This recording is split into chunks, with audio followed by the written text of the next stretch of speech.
Hello बच्चों, कैसे हो आप? आई होप आप सब अच्छे होंगे और अच्छे से अपनी पढ़ाई कर रहे होंगे। बेटा आज हम डिस्कस करेंगे chapter cell cycle and cell division. तो सबसे पहले हम बात करते हैं बेटा व्हाट इज सेल डिवीजन।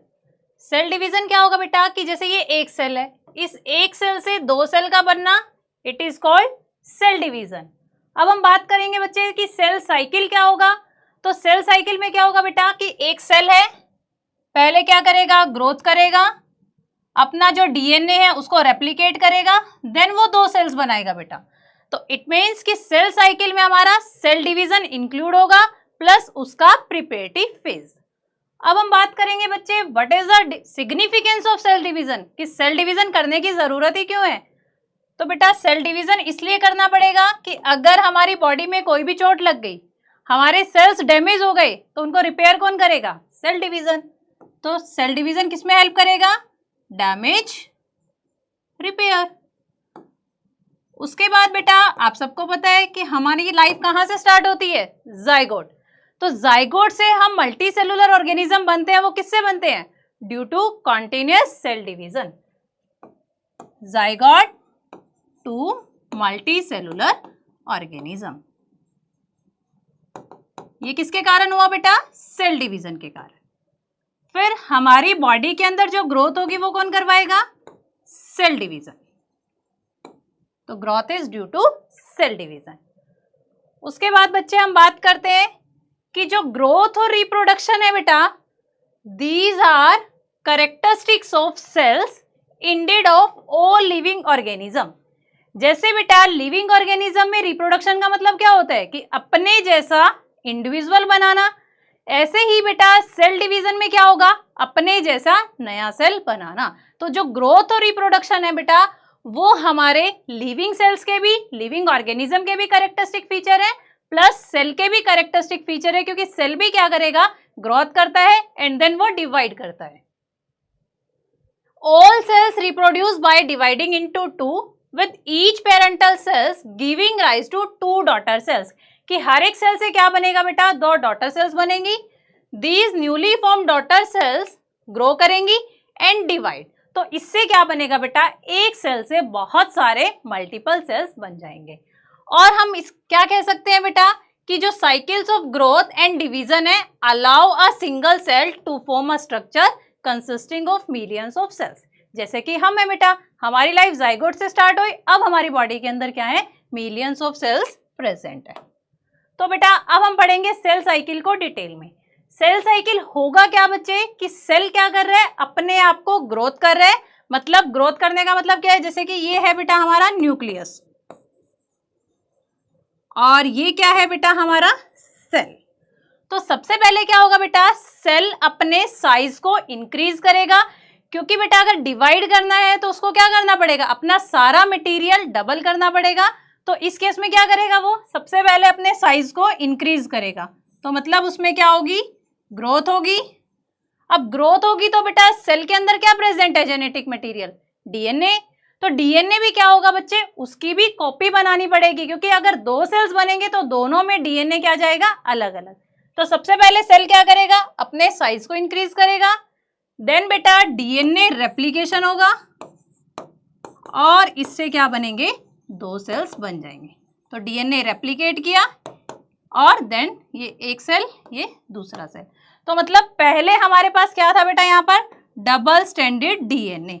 अब इसके जैसी एक तो ये खुद है ही बेटा, और एक इसके जैसी क्या बन गई, कॉपी। तो this is the part of cell cycle. उसके बाद बच्चे हम बात कर रहे हैं फीचर्स ऑफ सेल साइकिल, कि सेल साइकिल के फीचर्स क्या हैं। सबसे पहली बात कि सेल साइकिल क्या है, एक कोऑर्डिनेटेड इवेंट है। अब कोऑर्डिनेटेड इवेंट क्या होगा बेटा, कि मतलब सेल साइकिल होगी वो एक सीक्वेंस में होगी। ऐसा नहीं है कि पहले डीएनए रेप्लिकेट कर गया फिर हमारा सेल ग्रो कर रहा है, या फिर पहले क्या कर गया, दो में डिवाइड कर गया उसके बाद उसके अंदर ग्रोथ हो रही है। तो ये फिक्स होता है कि पहले सेल क्या करेगा बेटा, अपने साइज को इंक्रीज करेगा, फिर क्या करेगा बेटा कि जो इसके अंदर न्यूक्लियस है वहां पर जेनेटिक मटेरियल डबल होगा, देन ये दो सेल बनाएगा। उसके बाद बच्चे जो सेकंड फीचर्स है, it is under genetic control. मतलब कि अगर सेल डिवीजन हो रही है तो उसके ऊपर जेनेटिक कंट्रोल है। अगर जेनेटिक कंट्रोल का बच्चे लॉस्ट हो गया तो क्या होगा, हमारे अंदर कैंसर हो जाएगा। क्योंकि कैंसर में क्या होता है, सिंपल सा है कि अनकंट्रोल्ड डिवीजन, कि जो सेल के ऊपर जेनेटिक कंट्रोल है बेटा वो लॉस्ट हो जाएगा। तो सेल्स क्या करेंगे, डिवाइड करते रहेंगे करते रहेंगे करते रहेंगे, तो और वो क्या बना लेंगे, एक सेल का गुच्छा। थर्ड क्या है बेटा फीचर्स, कि सेल साइकिल को हम सिर्फ किस में पढ़ते हैं, यूकैरियोटिक सेल में। इसका मतलब क्या है कि पूरा चैप्टर हमारा है यूकैरियोटिक सेल के रिस्पेक्ट में। प्रोकैरियोटिक सेल में बेटा डीएनए रेप्लिकेट तो करता है, लेकिन वहां पर क्या होता है कि सीधा डीएनए रेप्लिकेट किया और डायरेक्ट क्या बन गए, दो सेल। वहां पर बच्चे कोई ऐसे फेजेस नहीं होते कि एस फेज होगा, G1 फेज होगा, M फेज होगा, डायरेक्ट डीएनए रेप्लिकेट किया एंड सेल डिवाइड। तो बच्चे सेल साइकिल क्या है, एक इंपॉर्टेंट प्रोसेस है। During the division of a cell DNA क्या किया, रेप्लिकेट किया, cell growth also takes place. These processes, cell division, DNA replication, cell growth, ये क्या होंगे बेटा, एक कोऑर्डिनेटेड वे में होंगे, ताकि क्या हो, करेक्ट डिवीजन हो और प्रोजेनी सेल्स के अंदर क्या हो, हमारा प्रॉपर डीएनए आए। जैसा पेरेंट सेल का डीएनए है वैसा ही डीएनए उनके डॉटर सेल्स में आए। The sequence of events by which cell duplicates its genome, अपने जीनोम को डबल करना, synthesising the other constituent of cell. अब बेटा एक सेल से दो सेल बनाने, तो एक माइटोकॉन्ड्रिया से काम नहीं चलेगा, माइटोकॉन्ड्रिया भी एक के दो बनाने पड़ेंगे, प्लास्टिड भी एक के दो बनाने पड़ेंगे। मतलब सारे मटेरियल को क्या करना पड़ेगा, डबल करना पड़ेगा, फिर जाके सेल क्या बनाएगा, एक सेल से दो सेल। तो duplicated genome, synthesising the other constituent of the cell and eventually divide into two daughter cell. और उसके बाद पहले सारा डबलिंग करने के बाद देन सेल एक सेल से दो सेल बनाता है। Although the cell growth is a continuous process, इसका मतलब क्या है बेटा, कि जब तक सेल साइकिल चलेगी सेल के अंदर क्या होगा, साइटोप्लाज्मिक कंटेंट है वो इंक्रीज होता रहेगा। अब ऐसा क्यों होगा, क्योंकि बेटा सेल पूरी लाइफ में क्या रहेगा, मेटाबॉलिकली एक्टिव, तो उसके अंदर क्या है, कुछ ना कुछ तो रिएक्शंस होती रहेंगी। इट मीन्स कि वहां पर क्या होगा बेटा, साइटोप्लाज्मिक कंटेंट है वो इंक्रीज होता रहेगा। लेकिन बेटा जो डीएनए सिंथेसिस है वो एक सेल साइकिल के प्रॉपर फेज में होगा। ऐसा नहीं है कि डीएनए रेप्लिकेशन कभी भी हो गया, मतलब सेल साइकिल के आगे हमने क्या है, फेजेस में डिवाइड किया हुआ है। तो जो डीएनए रेप्लिकेट करेगा वो एक पर्टिकुलर फेज में करेगा, एंड जो सेल साइटोप्लाज्मिक ग्रोथ है वो एक कॉन्टिन्यूअस प्रोसेस है। The replicated chromosome are then distributed to daughter nuclei by a complex series of events. तो कॉम्प्लेक्स सीरीज ऑफ इवेंट्स का मतलब क्या होगा बेटा, कि आगे हम जो हमारी एम फेज है, जो हमारा डिवीजन फेज है, उसको अलग अलग सब फेजेस में डिवाइड करेंगे ताकि हमारा जो सेल है वो प्रॉपरली डिवाइड करे। These events are themselves under genetic control. Clear है बेटा यहाँ तक? उसके बाद बच्चे हम पढ़ते हैं फेजेस ऑफ सेल साइकिल। अभी तक हमने पढ़ा कि सेल साइकिल क्या है, एक कॉन्टिन्यूअस प्रोसेस है। उसके अंदर ऐसा नहीं है कि अगर जैसे आपकी बॉटनी जोलॉजी की क्लास होती है कि 4 to 5 क्लास है, फिर 5:30 टू स्टार्ट है नेक्स्ट क्लास, लेकिन यहाँ पर क्या होता है, एक कॉन्टिन्यूअस प्रोसेस है। तो वहां हम बता नहीं सकते बच्चे कि ये फेज खत्म हुआ है, ये फेज स्टार्ट हुआ। सिंपली कि सेल के अंदर किस टाइप के चेंजेस आ रहे हैं उसके अकॉर्डिंग बोल देंगे कि सेल अब G1 फेज में है, सेल अब इंटर फेज में है, या फिर सेल अब M फेज में है। तो हमने अपनी स्टडी को इजी करने के लिए इसको दो फेज में डिवाइड किया हुआ है। सबसे first M phase. M phase का मतलब क्या है कि सेल के अंदर यहाँ पर एक्चुअल डिवीजन हो रही है। अब बेटा ऐसा तो नहीं है कि जैसे अब आप नीट का पेपर है डायरेक्ट पेपर देने चले जाओ, पहले उसकी क्या करोगे, प्रिपरेशन भी करोगे। तो हम बात करते हैं इंटरफेज। इंटरफेज क्या होगा, हमारा सेल साइकिल का प्रिपरेटिव फेज होगा। मतलब कि सेल यहाँ पर क्या करेगा, अपने आप को तैयार करेगा कि डिवीजन करने के लिए जो डिवीजन की रिक्वायरमेंट है वो सारी इंटरफेस में फुलफिल हो जाएंगी। देन बेटा सेल डिवीजन है, तो सेल है, सेल के अंदर क्या प्रेजेंट होता है, हमारा न्यूक्लियस। तो पहले क्या होगा बेटा कि एक सेल के अंदर न्यूक्लियस का डिवीजन होगा। न्यूक्लियस का डिवीजन इज कॉल्ड कैरियोकाइनेसिस। फिर बच्चे उसके अंदर साइटोप्लाज्म डिवाइड करेगा, तो साइटोकाइनेसिस। तो इसका मतलब हम ये लिख सकते हैं, karyokinesis is nucleus division and cytokinesis क्या होगा बेटा, साइटोप्लाज्म की डिवीजन।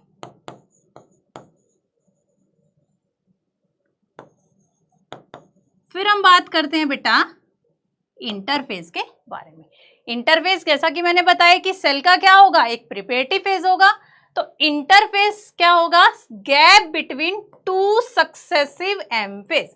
जैसे बेटा कि सेल डिवाइड करेगा, अब पहली बार सेल ने डिवाइड किया, फिर दूसरी बार सेल ने डिवाइड किया, फिर तीसरी बार सेल ने डिवाइड किया, तो जो डिवीजन के बीच में, जो पहली और दूसरी बार डिवीजन के बीच में जो हमारा फेज आता है दैट इज इंटरफेज। तो gap between two successive M phase, जिसके अंदर वो क्या करेगा, नेक्स्ट अपनी डिवीजन के लिए प्रिपरेशन करेगा।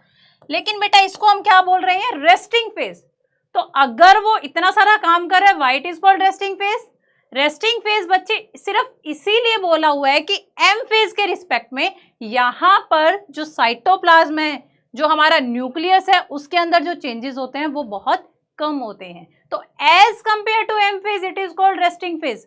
ये हमने रेस्टिंग फेज इसीलिए नहीं बोला कि यहाँ पर क्या हो रहा है, काम नहीं हो रहा, बल्कि यहाँ क्या हो रहा है, लेस चेंजेस अकर।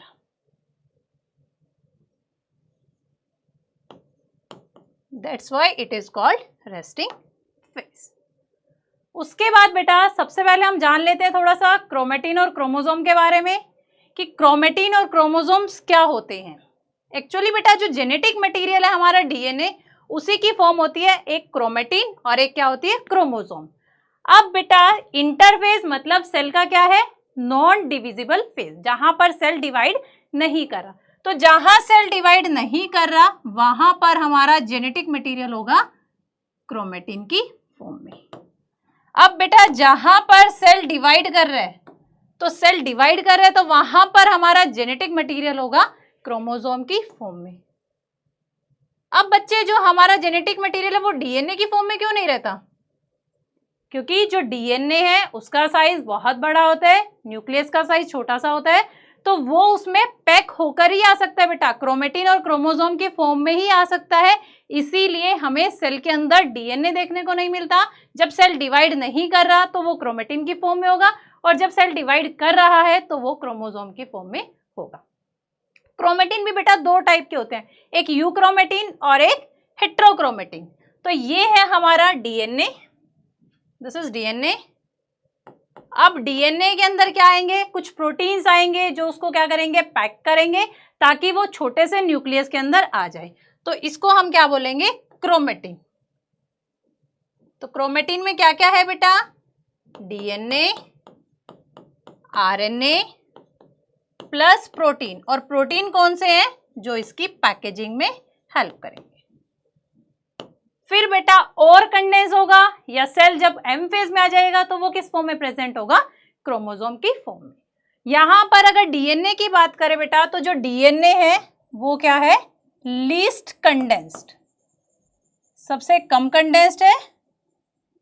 और जो हमारा बेटा क्रोमोसोम है वो क्या है, मोस्ट कंडेंस्ड। अब बात करते हैं यूक्रोमेटिन और हेट्रोक्रोमेटिन। तो बेटा as compare to heterochromatin, euchromatin थोड़ा सा कम कंडेंस होता है। इसीलिए अगर ट्रांसक्रिप्शन करना होगा तो पहले किसका होगा, यूक्रोमेटिन का, फिर किसका होगा, हेट्रोक्रोमेटिन का। क्योंकि ट्रांसक्रिप्शन या रेप्लिकेशन करने के लिए डीएनए को ओपन अप होना पड़ता है, अदरवाइज वो डीएनए रेप्लिकेशन नहीं होगा। यहां तक क्लियर है बेटा। फिर हम बात करते हैं टाइम फॉर फेजेस, कि हमें टाइम कितना लगेगा, कि सेल इंटरफेज में कितना टाइम लगाएगा, सेल एम फेज में कितना टाइम लगाएगा, या फिर सेल टू सेल भी क्या करेगा, वेरी करेगा। अगर बच्चे एक ह्यूमन सेल की बात करें, 24 घंटे लगते हैं उसको एक सेल से 2 सेल बनाने में। और यहीं पर अगर हम एक यीस्ट के सेल की बात करें, यीस्ट का सेल भी एक यूकैरियोटिक सेल है, उसको क्या लगेगा बेटा, ओनली 90 मिनट्स। तो इस डाटा से हम क्या कंक्लूड कर सकते हैं कि दो जो ऑर्गेनिज्म है, 2 डिफरेंट ऑर्गेनिज्म के अंदर जो टाइम फेज है वो क्या हो सकता है, अलग अलग हो सकता है। फॉर एग्जांपल ह्यूमन सेल के अंदर हमें कितने लगे, 24 आवर्स, और ये सेल्स के अंदर कितने लगे, 90 मिनट्स। अब बात करते हैं बेटा हमारी, क्या हमारे सारे सेल्स एक जैसे ग्रो करते हैं या फिर एक जैसा टाइम लेते हैं ग्रो करने के लिए, नहीं, क्योंकि न्यूरॉन के सेल हैं डिवाइड ही नहीं करते। कुछ सेल्स ऐसे हो गए जो बहुत फास्ट डिवाइड करेंगे। तो जो हम 24 आवर बोलते हैं बेटा, वो क्या है, हमारा एवरेज टाइम। तो इसीलिए कि सेल जो होगा वो क्या करेगा, सेल टू सेल भी उसका टाइम ऑफ फेजेस वेरी करेगा, प्लस ऑर्गेनिज्म टू ऑर्गेनिज्म भी वेरी करेगा।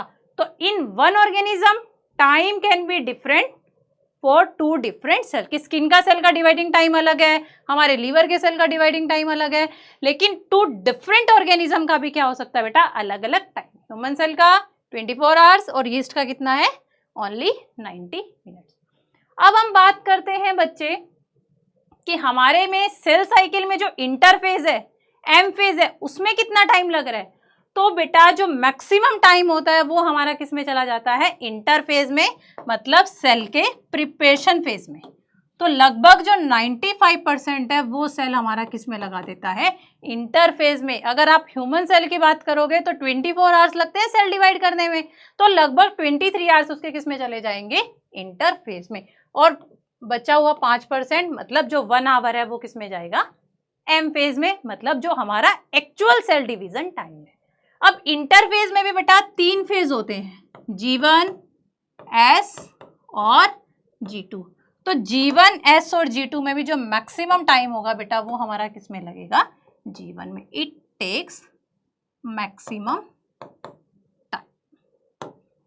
अब बच्चे से रिलेटेड एक क्वेश्चन करवाती हूँ। In apical meristem, apical meristem मतलब वो डिवाइडिंग सेल्स है। Dividing cells are present in which phase, मतलब जो सेल्स होंगे वो सबसे ज्यादा किस फेज में मिलेंगे। तो बेटा जिस फेज में सबसे ज्यादा टाइम लगता है उसी फेज में हमारे सेल्स मैक्सिममली प्रेजेंट होंगे। मैक्सिमम टाइम के लिए तो वो उसी फेज में रहेंगे। तो answer will B G1 phase. जैसे बच्चे अगर मतलब क्या करते हो, 8 घंटे पढ़ रहे हो, 2 घंटे बाहर खेलने जा रहे हो, तो आपकी प्रोबेबिलिटी क्या मिलेगी कि आप उस टाइम पर मुझे, मतलब मैक्सिमम टाइम पर कोई भी आपको देखेगा तो आप क्या करते हुए मिलोगे, पढ़ते हुए। तो मतलब जो चीज हम मैक्सिमम टाइम में करते हैं या जिस फेज में हम मैक्सिमम टाइम के लिए रहते हैं तो हमारे सेल्स मैक्सिममली क्या रहेंगे, उसी फेज में रहेंगे। मतलब G1 फेज में नंबर ऑफ सेल्स ज्यादा रहेंगे। ऐसा नहीं है कि सारे सेल G1 में ही होंगे, कुछ सेल्स ऐसे होंगे जो S फेज में भी होंगे, G2 में भी होंगे, M फेज में होंगे, M फेज में भी होंगे, लेकिन जो मैक्सिमम सेल्स होंगे बेटा वो किस में मिलेंगे हमें, G1 फेज। क्लियर यहां तक?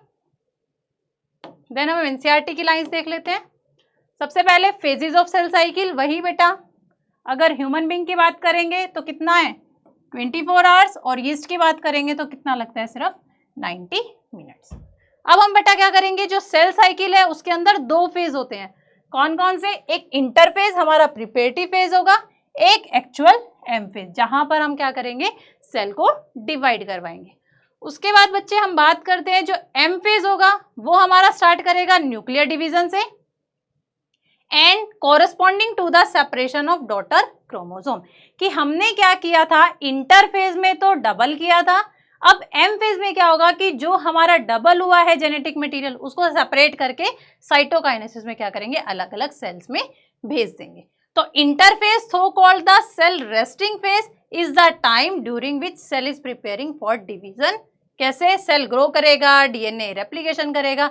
इंटरफेज को भी बच्चे हमने 3 फर्दर फेज में डिवाइड किया, G1, S and G2 phase.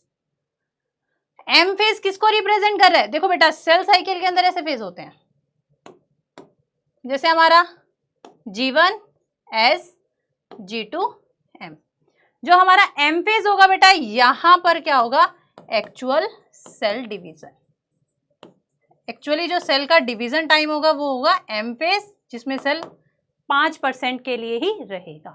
फिर हम बात करते हैं बेटा हमारा प्रिपरेटिव फेज। जो प्रिपरेटिव फेज होगा वो हमारा क्या होगा, इंटरफेज। तो G1, S और G2 को मिलाकर क्या बोलेंगे, दिस इज इंटरफेज। तो इंटरफेज के लिए ये भी बोल सकते हैं ना बेटा, 2 लगातार एम फेज के बीच का फेज क्या होगा, इंटरफेज। तो the M phase represent the phase when actual cell division or mitosis occur and interphase क्या होगा बेटा, 2 M phase, मतलब 2 लगातार, कि पहली सेल डिवीजन हो रही है फिर दूसरी सेल डिवीजन हो रही है, तो दोनों सेल डिवीजन के बीच का जो टाइम होगा that is called interphase. It is significant to note that in the 24-hour average duration of cell cycle of human cell, कि मतलब कि ये नहीं है कि बॉडी का हर एक सेल 24 आवर्स में डिवाइड करेगा। कुछ ऐसे सेल्स होंगे जो 24 आवर्स से बेटा कम में भी डिवाइड कर जाएंगे और कुछ ऐसे होंगे जो 24 आवर्स से ज्यादा टाइम भी लगाएंगे। The interphase last more than 90% duration of the cell cycle. Clear बच्चे यहां तक? उसके बाद बेटा अब हमने कहा था कि सेल साइकिल कॉन्टिन्यूस है, लेकिन हमने अकॉर्डिंग टू देयर चेंजेस कि वहां पर क्या क्या चेंज हो रहे हैं, तो हमने सेल को क्या कर दिया, इजी टू मतलब क्या हो, हमें पढ़ने के लिए इजी हो, समझने के लिए इजी हो, तो हमने उसको फेजेस में डिवाइड कर दिया। तो जो हमारे चेंजेस है उसको हमने कितने फेज में डिवाइड किया था, इंटरफेज, एम फेज। इंटरफेज क्या है, जहां पर सेल अपने आप को प्रिपेयर कर रहे हैं डिवीजन करने के लिए, और बेटा एम फेज क्या है, जहां पर सेल एक्चुअली डिवाइड कर रहे हैं। अब अगर इंटरफेज की बात करें तो इंटरफेज में 3 फेजेस बताए, G1, S, G2 phase. G1 phase क्या होगा बेटा, gap 1 phase and pre synthetic phase. देखो बच्चे, अगर एक सेल साइकिल है, सबसे पहले क्या होगा, इंटरफेज या एम फेज,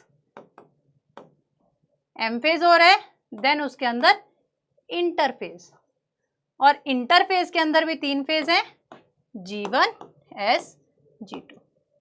तो हम क्या लिख सकते हैं कि G1, S, G2 और M फेज। तो हमारा गैप 1 क्या है बेटा, G1 फेज क्या होगा कि जो हमारा डिवीजन टाइम है प्लस और S फेज है, उनके जो बीच का फेज होगा that is called G1 phase. तो G1 फेज को हम क्या बोल सकते हैं, प्री सिंथेटिक फेज, क्योंकि S फेज से पहले आता है, और इसके लिए एक वर्ड और यूज कर सकते हैं बेटा, पोस्ट माइटोटिक फेज, क्योंकि माइटोसिस होने के बाद आता है, मतलब डिवीजन के बाद आता है। इस फेज में क्या होगा बेटा, मैक्सिमम जो ग्रोथ होती है वो हमारी किस में हो जाती है, G1 फेज में। अब ग्रोथ होगी तो मतलब साइटोप्लाज्म का जो कंटेंट होगा वो भी क्या करेगा, इंक्रीज करेगा।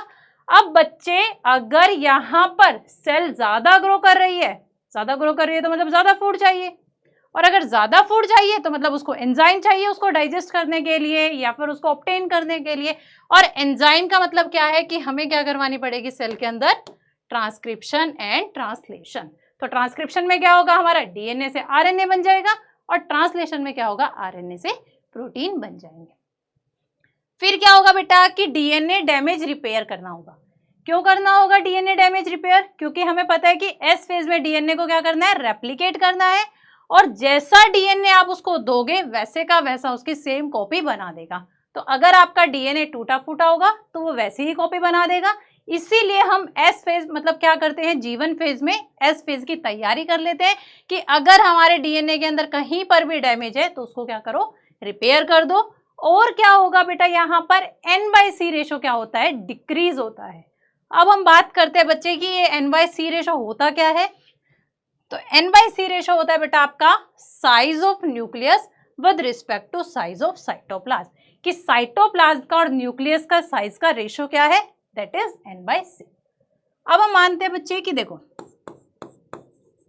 ये क्या है, न्यूक्लियस, दिस इज सेल, और ये अंदर का मटेरियल क्या है इसका, साइटोप्लाज्म।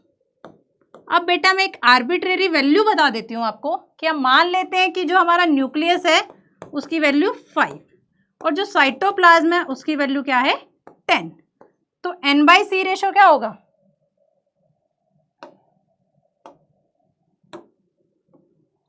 तो N/C रेशो होगा बेटा हमारा 5/10 मतलब 1/2।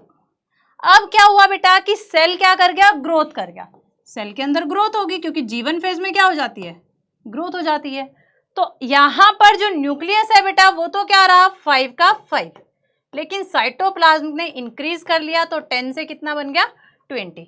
तो N/C रेशो क्या हो जाएगा बेटा 5/20 मतलब 1/4।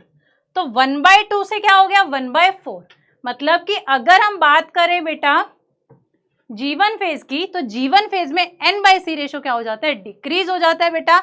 इसीलिए सेल डिवाइड करता है, क्योंकि बेटा साइटोप्लाज्म का कंटेंट बहुत ज्यादा, न्यूक्लियस वही छोटा सा है। तो इतना न्यूक्लियस उस पूरे साइटोप्लाज्म को क्या नहीं कर सकता, कंट्रोल नहीं करेगा।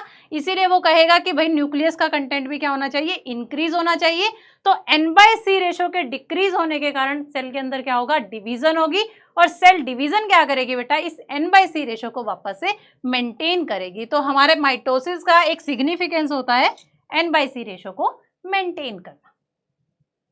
यहां तक क्लियर बेटा। अब हम बात करते हैं एस फेज की। एस फेज मतलब सिंथेटिक फेज, सिंथेटिक फेज मतलब डीएनए का क्या हो रहा है, सिंथेसिस हो रहा है। तो बेटा यहां पर क्या होता है, डीएनए रेप्लिकेशन। अब डीएनए रेप्लिकेशन क्या होता है कि एक डीएनए की क्या बनाना, कॉपी बनाना।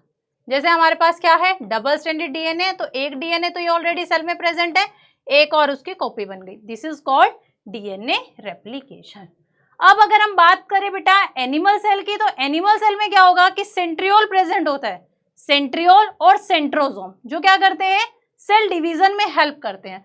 तो यहाँ पर क्या होगा, एनिमल सेल में सेंट्रोसोम का जो नंबर होगा वो क्या होगा, डबल हो जाएगा। प्लांट सेल में सेंट्रोसोम एब्सेंट होते हैं, तो प्लांट सेल में ये कंडीशन नहीं होगी। फिर हम बात करते हैं बेटा हिस्टोन प्रोटीन डबल होना, कि हिस्टोन प्रोटीन्स होते क्या है, जो डीएनए की पैकेजिंग में हेल्प करते हैं। अब बेटा पहले एक डीएनए, तो अमाउंट ऑफ हिस्टोन प्रोटीन कम चाहिए था। अब डीएनए क्या हो गया, रेप्लिकेट हो गया, तो जब दो डीएनए बन गए तो उसके लिए क्या होगा, हिस्टोन प्रोटीन भी ज्यादा चाहिए, क्योंकि पैकेजिंग के लिए प्रोटीन चाहिए। तो इसमें क्या होगा बेटा, हिस्टोन प्रोटीन भी क्या होगा, डबल होगा, ताकि वो उसको क्या करके रखे, न्यूक्लियस के अंदर पैक करके रखे। यहां तक क्लियर।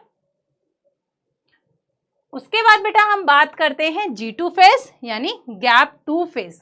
अब बेटा ये क्या होगा, pre mitotic phase. Pre mitotic phase मतलब माइटोसिस से पहले हो रहा है। तो माइटोसिस से पहले हो रहा है बच्चे, यहां पर एक बात याद रखना कि जो अगले वाला फेज है, मतलब इसके बाद जो नेक्स्ट फेज आएगा, उसकी प्रिपरेशन पहले वाले फेज में ही हो जाएगी। मतलब यहाँ पर चेक पॉइंट्स होते हैं बेटा, कि अगर आपका जीवन का काम नहीं हुआ तो सेल हमारा एस फेज में नहीं जाएगा, एम का काम नहीं हुआ तो वो हमारा G2 से एम में नहीं जाएगा, ताकि उसको चेक कर सके। क्यों चेक कर सके, उसका प्रॉपर सेल डिवीजन हो पाए, प्रॉपर उसका जो न्यूक्लियस का कंटेंट है, जो हमारा डीएनए है, वो दोनों सेल के अंदर जा पाए। तो this is the end of S phase and start of M phase, कि एम फेज के शुरू होने से पहले और एस फेज के खत्म होने के बीच में जो फेज आता है वो हमारा कौन सा आता है बेटा, G2 फेज। अब G2 फेज में होगा क्या, इसके बाद क्या आना है, एम फेज। तो एम फेज में क्या करना है, सेल को डिवाइड। अगर सेल को डिवाइड करना है तो क्या चाहिए बेटा, स्पिंडल फाइबर। स्पिंडल फाइबर बनाने पड़ेंगे, तो मतलब स्पिंडल फाइबर बनाने वाला होना चाहिए। तो अगर हम बात करें बेटा स्पिंडल फाइबर की, तो स्पिंडल फाइबर बने होते हैं हमारे माइक्रोटिब्यूल, और जो माइक्रोटिब्यूल होते हैं बेटा वो बने होते हैं टिब्यूलिन प्रोटीन। तो टिब्यूलिन प्रोटीन मतलब क्या करना पड़ेगा, सिंथेसिस करना पड़ेगा, ताकि एम फेज में जाकर माइक्रोटिब्यूल बन सके और माइक्रोटिब्यूल से क्या बन सके, स्पिंडल फाइबर। तो टिब्यूलिन प्रोटीन बनेगा, और प्रोटीन सिंथेसिस के लिए क्या करना पड़ेगा, ट्रांसक्रिप्शन एंड ट्रांसलेशन। मतलब ट्रांसक्रिप्शन एंड ट्रांसलेशन हमारा G1 फेज में भी होगा और G2 फेज में भी होगा। एक क्या होगा बेटा, यहाँ पर कुछ सेल ऑर्गेनल ऐसी होंगी जो हमारी G1 फेज में ही डबल हो जाएंगी, कुछ सेल ऑर्गेनल ऐसी होंगी बेटा जो हमारी G2 फेज में डबल होंगी। तो G2 फेज में डबल होने वाली कौन है, माइटोकॉन्ड्रिया एंड क्लोरोप्लास्ट। तो G1 फेज क्या होगा बेटा, interval between mitosis and initiation of DNA replication. अब G1 फेज में क्या होगा, continuously by grow but does not replicates its DNA. मतलब कि हमारा जो साइटोप्लाज्मिक ग्रोथ है वो एक कॉन्टिन्यूस प्रोसेस है, वो हमारा G1 में भी हो रहा है, S में भी हो रहा है, G2 में भी हो रहा है, M में भी हो रहा है। लेकिन बेटा जो डीएनए रेप्लिकेशन है वो एक स्पेसिफिकली एस फेज में ही होगा, ना तो एस फेज से पहले होगा और ना ही एस फेज के बाद होगा। तो मतलब एस फेज में क्या होगा, मेन फंक्शन, मतलब एस फेज में बच्चे साइटोप्लाज्मिक कंटेंट तो इंक्रीज करेगा ही करेगा, साथ में डीएनए भी रेप्लिकेशन हो रहा है। तो synthesis phase marks the period during which DNA synthesis और रेप्लिकेशन टेक्स प्लेस। अब बेटा ये सेल का अमाउंट कैसे निकालें, कि इसके अंदर नंबर ऑफ क्रोमोसोम कैसे हैं, अमाउंट ऑफ डीएनए कितना है। अगर आप एक सेल की बात करोगे, वो सेल किस में है, G1 फेज में, तो वहां पर हम उसको क्या मान लेते हैं कि उसका अमाउंट कितना है, 2C। 2C हम मतलब एक आर्बिट्रेरी वैल्यू मान लेते हैं कि अगर कोई भी सेल अपने G1 फेज में है तो उसके अंदर कितना भी डीएनए है उसको हम क्या मानेंगे, 2C। तो बेटा अगर एस फेज में हम क्या कर रहे हैं, डीएनए रेप्लिकेशन हो रहा है, तो वो 2C से कितना बन जाएगा, 4C। 2C then it increases to 4C. However, there is no increase in chromosome number if the cell had diploid 2n number. Even after S phase, the number of chromosome remain the same. तो यहाँ पर हम ये बोल सकते हैं बेटा कि अमाउंट ऑफ डीएनए हमारा क्या कर रहा है, डबल हो रहा है, लेकिन पूरे इंटरफेज में जो नंबर ऑफ क्रोमोसोम है वो सेम का सेम ही रहेगा। जैसे अगर आप एक डिप्लॉयड सेल लेकर चले हो, उसके अंदर है 2n इज इक्वल टू 4, तो बेटा after G1 phase, after S phase, after G2 phase, तो हमारा नंबर ऑफ क्रोमोसोम क्या रहेगा, 2n is equal to 4. In animal cell during the S phase DNA replication begins, nucleus and the centriole duplicates in the cytoplasm. कि DNA replication, nucleus के अंदर DNA present है तो DNA का replication होगा और सेंट्रियोल डुप्लीकेशन. प्लांट सेल में बच्चे सेंट्रियोल डुप्लीकेशन नहीं होता, डीएनए रेप्लिकेशन होगा. During the G2 phase proteins are synthesize. यहां पर प्रोटीन का नाम आपको पता होना चाहिए. कौन सा प्रोटीन होगा बेटा, ट्यूबुलिन प्रोटीन, जो हमारा स्पिंडल फाइबर बनाने में हेल्प करेगा. चलो बेटा हम डिस्कस कर लेते हैं कुछ क्वेश्चंस की, इस टॉपिक से किस टाइप के हमारे क्वेश्चंस आ सकते हैं. सबसे पहले फर्स्ट क्वेश्चन बात करें, इन बैक्टीरिया डीएनए रेप्लिकेशन अकर इन. डीएनए रेप्लिकेशन का नाम सुनते ही आपका क्या आएगा कि एस फेज में होगा. लेकिन बेटा हमने फीचर्स ऑफ सेल साइकिल में सबसे पहले बात करी थी कि जो हमारे सेल साइकिल है वो हम किसके रिस्पेक्ट में पढ़ रहे हैं, यूकैरियोटिक सेल में. तो अगर यूकैरियोटिक में पढ़ रहे हैं तो मतलब प्रोकैरियोटिक में एब्सेंट है, और प्रोकैरियोटिक में एब्सेंट है तो एस फेज होगा ही नहीं. तो बेटा वो कहाँ डिवाइड करेगा, प्रायर टू फिजन. कि जब हमारे बैक्टीरिया को 1 से 2 बनाने होंगे तो उससे पहले वो अपने डीएनए को रेप्लिकेट कर लेगा और 1 सेल से 2 सेल बन जाएंगे. क्लियर है बच्चे. उसके बाद बेटा हम बात करते हैं, नेक्स्ट क्वेश्चन देखते हैं, which is not true for S phase. कि एस फेज के लिए कौन सी स्टेटमेंट ट्रू नहीं है. डीएनए रेप्लिकेशन अगर होता है, डीएनए का अमाउंट डबल होता है, डीएनए रेप्लिकेशन होना, अमाउंट ऑफ डीएनए डबल होना, एक ही बात है बेटा. Centriole get double in cytoplasm. अभी पढ़ा हमने कि एनिमल सेल में जो सेंट्रियोल का डुप्लीकेशन होगा वो हमारा किस में होता है, एस फेज में. यहां पर जो है हेट्रोक्रोमेटिन गेट रेप्लिकेट फर्स्ट. ये गलत है बेटा, क्योंकि हेट्रोक्रोमेटिन हमारा यूक्रोमेटिन से ज्यादा कंडेंस होता है. तो जो कम कंडेंस होगा वो रेप्लिकेशन फर्स्ट करेगा और जो ज्यादा कंडेंस होगा उसका रेप्लिकेशन बाद में होगा. तो दिस स्टेटमेंट इज रॉन्ग. तो इसीलिए हमारा this is correct answer. Question में क्या पूछा है, which is not true. Clear. अब बात करते हैं बेटा, जो हमारे मतलब लास्ट ईयर PYQ आ रहे हैं वो हमारे इस टॉपिक से ज्यादा आ रहे हैं, तो इसीलिए बिल्कुल ध्यान से सुनना इस टॉपिक को. सबसे पहले हम बात करते हैं कि हमारा सेल है G1 फेज में. अगर बेटा सेल G1 फेज में है तो अभी बताया कि हमने एक वैल्यू मान रखी है कि उसके अंदर जो अमाउंट ऑफ डीएनए होगा वो कितना होगा, 2C. अब क्या हमने G1 फेज में ये पढ़ा कि अमाउंट ऑफ डीएनए के ऊपर कोई इफेक्ट आएगा, नहीं पढ़ा, क्योंकि डीएनए के ऊपर कोई इफेक्ट नहीं आता. तो 2C का कितना रहेगा, 2C. या फिर हम इस चीज को ये भी बोल सकते हैं कि G1 में हमारा डीएनए क्या रह रहा है, कांस्टेंट. उसके बाद बच्चे हम बात करते हैं एस फेज. एस फेज में हमारा पॉइंट क्या था, डीएनए रेप्लिकेशन हो रहा है. तो डीएनए रेप्लिकेशन हो रहा है तो 2C से क्या हो रहा है, उसका कंटेंट 4C. और अगर 4C हो रहा है तो इसको हम क्या बोल रहे हैं कि ये इंक्रीज हो रहा है. फिर हम बात करते हैं बेटा G2 फेज. G2 फेज में क्या हो रहा है कि हमारा जितना एंटर कर रहा है उतना ही रह रहा है, मतलब कांस्टेंट रह रहा है, यानी 4C का 4C. तो ये भी क्या है, कांस्टेंट. फिर बात करेंगे बच्चे M फेज में. M फेज में क्या होगा कि जो अमाउंट ऑफ डीएनए रेप्लिकेट हुआ है वो दोनों अलग अलग सेल में चला जाएगा. मतलब M फेज में भी क्या हो जाएगा, वापस 4C से 2C, 4C से 2C. मतलब यहां पर क्या हो रहा है बेटा, डिक्रीज. अब इस कंसेप्ट पर क्या क्या क्वेश्चंस आ सकते हैं. सबसे पहला क्वेश्चन कि किस फेज में हमारा अमाउंट ऑफ डीएनए कांस्टेंट है. तो कांस्टेंट तो होगा बेटा G1 में भी कांस्टेंट है, G1 में भी कांस्टेंट है बच्चे. और किस में कांस्टेंट है, G2 में भी. कि G1 में 2C था तो वो अमाउंट 2C ही रहा, G2 में 2C था, सॉरी 4C था तो कितना हो गया, वो 4C ही हो गया. अब हम बात करें कि किस फेज में हमारा जो अमाउंट है वो इंक्रीज होता है. तो इंक्रीज होता है बेटा S फेज में और डिक्रीज होता है M फेज में. इससे यहां से इस टाइप के क्वेश्चंस आ सकते हैं. क्लियर. अब हम बात करते हैं बेटा, यहां पर एक क्वेश्चन ये भी बना सकते हैं कि अगर कांस्टेंट पूछा है तो कांस्टेंट भी किस पे पूछा है. अगर कांस्टेंट बोल दिया कि 4C पे कांस्टेंट है तो आंसर सिर्फ क्या होगा, G2, क्योंकि G1 में कांस्टेंट तो है बट उसका अमाउंट कितना है, सिर्फ 2C. तो अगर क्वेश्चन में आए कि कांस्टेंट 2c पर बताओ तो G1 और 4c पर बताओ तो G2। यहां तक कोई डाउट बेटा? अब हम बात करते हैं प्लॉइडी ऑफ क्रोमोसोम। मतलब कि अगर डीएनए अमाउंट तो हमने देख लिया कि G1 में कैसे वेरी कर रहा है, G2 में कैसे वेरी कर रहा है, S फेज में कैसे वेरी कर रहा है और M फेज में कैसे वेरी कर रहा है। अब हम बात करते हैं कि हमारे नंबर ऑफ क्रोमोसोम क्या चेंज हो रहे हैं, उनका नंबर है इंक्रीज हो रहा है, डिक्रीज हो रहा है। लेकिन हमने एक बात पढ़ी थी बेटा कि इंटरफेज में हमारे पास क्या होगा कि जो अमाउंट ऑफ डीएनए है वो चेंज होता है, नंबर ऑफ क्रोमोसोम क्या रहेंगे, कांस्टेंट। तो ये बात लिख सकते हैं हम कि इंटरफेज, किसी भी फेज की बात करोगे बेटा इंटरफेज में, तो जो नंबर ऑफ क्रोमोसोम है वो क्या रहेंगे, सेम।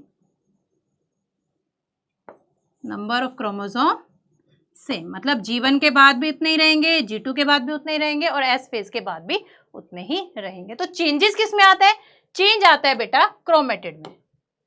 देखो अगर हम बात करें, एक मैं ऑर्गेनिज्म लेकर चल रही हूं, मान लेते हैं उसके अंदर 2n is equal to 4 chromosome है या 8 मान लेते हैं, 8 क्रोमोसोम है।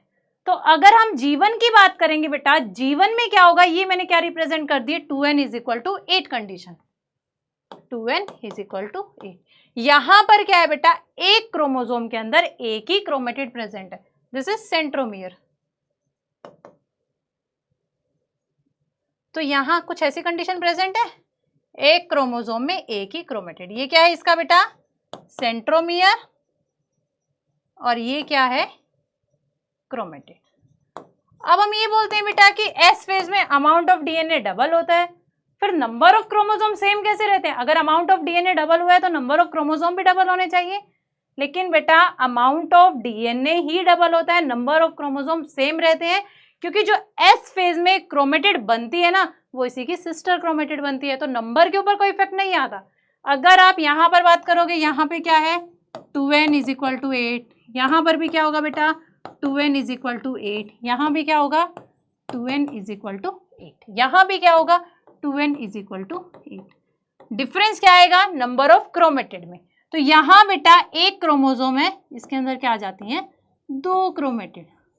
तो अगर आप G1 में बात करोगे तो 8 क्रोमोसोम 8 क्रोमेटिड, G2 की बात करोगे बेटा तो 8 क्रोमोसोम 16 क्रोमेटिड हो जाती है, क्योंकि नंबर ऑफ क्रोमेटिड डबल। अब बेटा हमने तो ये बोला था कि जब इंटरफेज होगा, मतलब जब सेल डिवाइड नहीं कर रहा, तो वहां पर क्या होंगे, क्रोमोसोम विजिबल ही नहीं होंगे। अब हम यहाँ क्रोमेटिड की बात कर रहे हैं, क्योंकि बच्चे क्रोमोसोम विजिबल तो सिर्फ एम फेज में होंगे, लेकिन अगर हम वहां पर ड्रॉ करना चाहें, एक आर्बिट्रेरी वैल्यू मतलब बताना चाहें, तो हम ये बता सकते हैं कि G1 फेज में क्या होगा, एक क्रोमोसोम में एक ही क्रोमेटिड होगा, और G2 फेज में क्या होंगे, नंबर ऑफ क्रोमेटिड डबल हो जाएंगे। तो यहाँ पर हम क्या बोलेंगे, ये कितने क्रोमेटिड है, 2 क्रोमेटिड।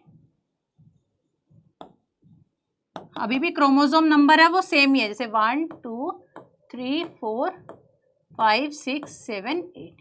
तो नंबर ऑफ क्रोमोसोम 8 का 8 ही रहा, नंबर ऑफ क्रोमेटिड कितनी हो गई, 8 से 16। यहां से क्वेश्चंस आते हैं बेटा, इसको ध्यान से करना। चलो मैं आपसे एक क्वेश्चन पूछ ही लेती हूँ। In a gamete of plant X have n is equal to 13, मतलब कौन सा सेल दे रखा है, हैप्लॉइड या डिप्लॉइड? अगर डिप्लॉइड होता बेटा तो यहाँ पर 2n की वैल्यू दे रखी होती, हमें क्या दे रखा है, n मतलब हैप्लॉइड सेल है, तो दिस इज हैप्लॉइड सेल। अब हमसे पूछा क्या है, number of chromosome in diploid, मतलब पहली बात तो 2n में पूछा हुआ है, इन G1 फेज। तो बेटा G1 फेज में नंबर ऑफ क्रोमोसोम में कोई भी चेंज नहीं आता, लेकिन हमें क्वेश्चन में दे क्या रखा है, हैप्लॉइड सेल में। अगर क्वेश्चन में हैप्लॉइड सेल में दे रखा है तो G1 में तो क्या जाएगा, डिप्लॉइड सेल। तो यहां पर नंबर ऑफ क्रोमोसोम कितने हो जाएंगे, 2n इज इक्वल टू 26।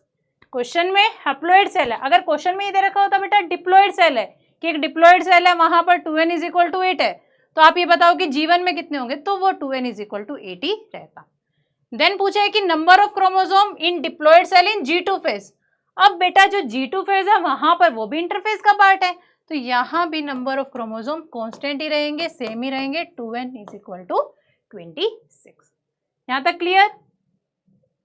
अब पूछा है बेटा कि नंबर ऑफ क्रोमेटिड बताओ, तो जब जीवन की बात कर रहे हैं तो जीवन में एक क्रोमोसोम एक क्रोमेटिड, तो यहां पर जितने क्रोमोसोम है उतनी क्रोमेटिड। क्रोमोसोम कितने? 26, तो क्रोमेटिड भी कितनी? 26। फिर बात करते हैं number of chromatid in G2 phase, तो बेटा यहां पर कितनी होंगी? 26 से डबल हो जाएंगे, मतलब 52। तो 26 क्योंकि हमारा S फेज है, अमाउंट ऑफ डीएनए डबल हुआ, तो नंबर ऑफ क्रोमेटिड भी क्या हो गई बच्चे? इंक्रीज हो गई। तो यहाँ एक क्रोमोसोम के अंदर कितनी क्रोमेटिड है? 2 क्रोमेटिड, तो टोटल क्रोमेटिड कितनी होगी? 52। क्लियर? तो बेटा हमें 2-3 क्वेश्चंस हैं जो एनसीईआरटी में पूछे गए हैं, उनको भी हम डिस्कस कर लेते हैं।